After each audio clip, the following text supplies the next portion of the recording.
तीसरा विषय देखिए कि भ्रष्टाचार की यह स्थिति है कि शायद इस आजादी के बाद 66 वर्षों में भ्रष्टाचार कभी इस चरम सीमा के ऊपर न पहुंचा हो। आपको याद होगा मित्रों कि श्री राजीव गांधी की सरकार 1989 का चुनाव हार गई थी बोफोर्स के कांड की वजह से। बोफोर्स के कांड में आरोप था कि 64 करोड़ रुपए रिश्वत ली है। 64 करोड़ 64 करोड़ रुपए रिश्वत में एक शासन बदल गया था। आज परिस्थिति यह है कि वो 64 करोड़ ऐसे लगता है जैसे बहुत लघु उद्योग था। आज तो भ्रष्टाचार के आंकड़े बदले जा चुके हैं। कॉमनवेल्थ गेम में 60-65 हजार करोड़, स्पेक्ट्रम के 2G घोटाले में 1,76,000 करोड़, कोयला खदानों के आवंटन में 1,85,000 करोड़। आप इन आंकड़ों की कल्पना कीजिए और सरकार का एकमात्र प्रयास रहता है कि जो कांग्रेस जन इसमें है उनको किसी प्रकार से हम लोग बचा लें। 2G के घोटाले में बार बार कोशिश करते हैं, जेपीसी बैठी, लेकिन आज तक उस जेपीसी को काम नहीं करने दिया जाता। डॉक्टर जोशी की अध्यक्षता में पीएसी काम कर रही है, किसी प्रकार से पीएसी ईमानदारी से अपनी रिपोर्ट ना बना पाए। यह इस सरकार का प्रयास रहता है।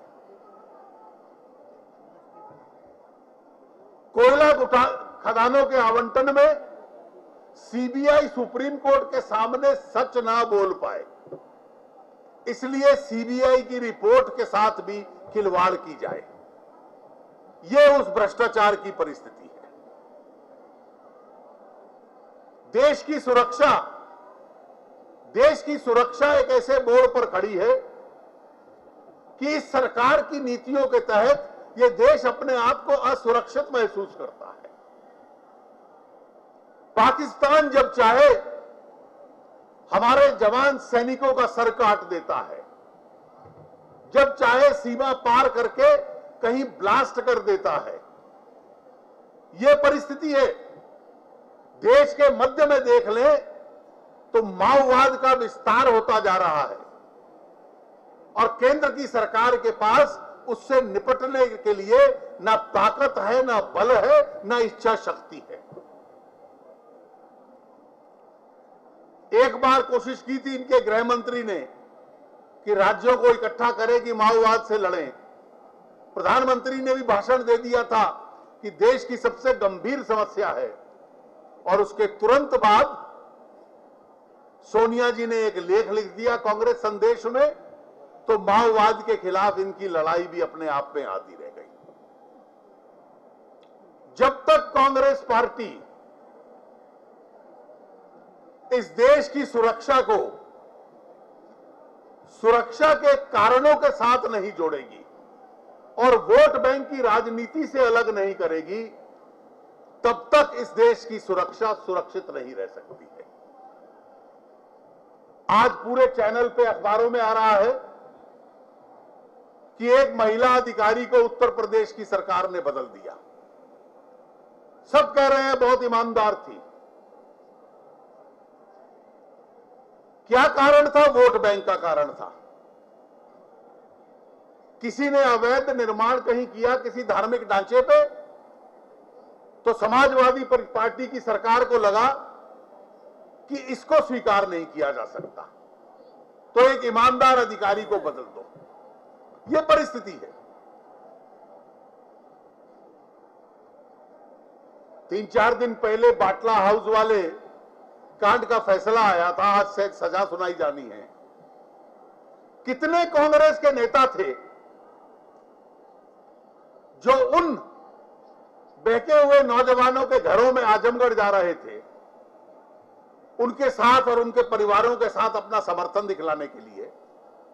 कितने ऐसे थे जो उन पुलिस अधिकारियों के साथ नाम के साथ खिलवाड़ करते थे जिन्होंने अपनी जान दे दी, और बाटला हाउस में जो हुआ वो फर्जी था। कारण केवल इतना है कि देश की सुरक्षा के मामले को किसी प्रकार से सुरक्षा के साथ न जोड़कर वोट बैंक के साथ जोड़ दिया जाए। आज अगर इस देश की सुरक्षा एजेंसीज लश्कर-ए-तौबा जैसे संगठन के खिलाफ कार्रवाई करती हैं, तो ये वो सरकार है जो लश्कर-ए-तौबा को मार्टर बनाकर खड़ा करना चाहती है, सीबीआई को कहती है कि उसका नाम तक मत लो, और जो अधिकारी उस संगठन से लड़ते हैं उनके ऊपर सवालिया निशान खड़े कर देती है। ये इसकी परिस्थिति है।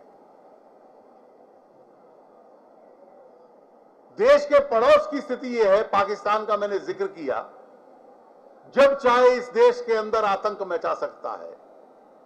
नेपाल के रास्ते से आतंकवाद आ जाता है। चीन जब चाहे भारत की सीमाओं के अंदर घुस जाता है, अपने टेंट गाड़ लेता है और हम देखते रह जाते हैं।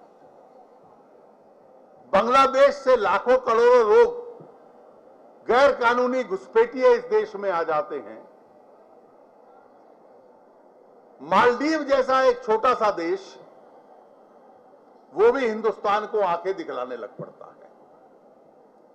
इस यूपीए सरकार ने इस देश को जैसे बेचारा कर दिया हो, यह स्थिति है, कमजोर कर दिया हो, यह परिस्थिति है। मित्रों, मैं केवल इतना आग्रह करना चाहूंगा कि आज ये देश उस राजनीतिक मोड़ के ऊपर खड़ा है जब इस देश का एक एक नागरिक भारतीय जनता पार्टी की तरफ देख रहा है कि कब अपने आप को संगठित करके कांग्रेस मुक्त भारत भारतीय जनता पार्टी हमें देगी। लोगों की उम्मीद हमसे है, और जितने भी ये भविष्यवाणियां और ओपिनियन पोल्स आ रहे हैं, अंत में वो हमारी उम्मीद से भी कहीं आगे निकल जाएंगे। इस देश की जनता तैयार है, हमें उसमें केवल अपने आप को नेतृत्व देने की दृष्टि से तैयार करना है।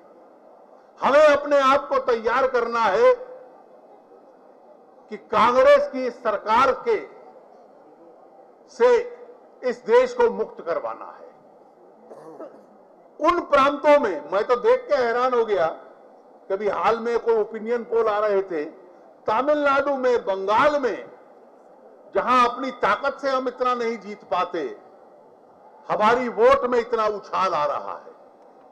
हर राज्य के अंदर वो स्थिति आएगी और एक बार हम अपनी ताकत स्थापित कर देंगे तो अन्य राजनीतिक दल भी उस ताकत की परिस्थिति में भारतीय जनता पार्टी के साथ हाथ तो छोड़िए, गले मिलाने के लिए तब आगे बढ़ने लगेंगे। इसलिए आज जुलाई का महीना समाप्त हो चुका है, चुनाव कभी भी हो सकता है। अप्रैल अगले वर्ष तो उसका अंतिम समय होगा, 7-8 महीने हैं। एक प्रण कर लीजिए, केवल यूपीए की विफलताएं और उन विफलताओं को एक एक नागरिक के सामने ले जाइए। आस पड़ोस के हर व्यक्ति के साथ हमारी महिला बहनों का संपर्क तो सबसे अधिक होता है। जो घर घर जाकर डोर टू डोर कैंपेन करने की ताकत होती है, जो किसी भी कार्यकर्ता की पहली जिम्मेवारी होती है, वो क्षमता आप सब में अन्य कार्यकर्ताओं की तुलना में अधिक होती है। पार्टी के वो प्रतिनिधि बनकर अगले 7-8 महीने हम इस काम के अंदर जूझ जाएं, तो आपके इस योगदान के साथ जो अप्रैल तो अंतिम दिन है, उससे पहले भी हो सकता है, जो इस देश में बहुत बड़ा परिवर्तन आएगा, भारतीय जनता पार्टी के नेतृत्व में सरकार बनेगी, उसमें आप सबका बहुत बड़ा योगदान रहेगा। और उस योगदान की दृष्टि से आपका ये विशाल सम्मेलन आयोजित हुआ है, जिसके लिए आप सबका और महिला मोर्चा के राष्ट्रीय और प्रदेशों के नेतृत्व का मैं बहुत बहुत अभिनंदन करता हूं। आप सबका बहुत बहुत धन्यवाद।